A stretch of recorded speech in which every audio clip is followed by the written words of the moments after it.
In Dotland, they have a democratic government. So every 7 years, they vote on what color to become. Because there are 300 voters in Dotland, someone decided it was too hard and would take too long to count all the votes. Someone came up with an idea.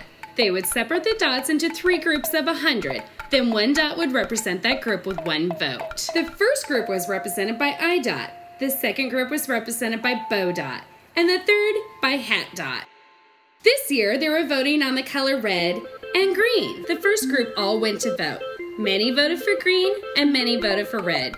Even though it was close, red was top with 60 votes and 40 for green. So I dot looked at the votes and thought, well, it's close. So I vote red because I think red won. So group 2 went to vote. And many voted for green, where some voted for red. The totals were very different from group 1.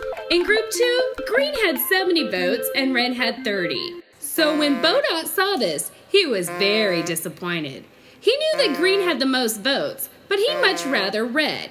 And because he had the vote, he decided to vote red anyway. When the third group went to vote, it wasn't a close race at all. Most voted for green and few voted for red.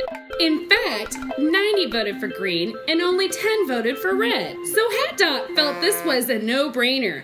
Obviously, green won. He would vote for green. Now, when the 3 votes were counted, 2 for red and 1 for green, it was announced that red had won. Even though, if you were to count the total of every dot's vote, the votes for green were 200 and red were 100. Green would have won. I wonder, in Dotland, if they knew this, if they would take the time to count everyone's vote.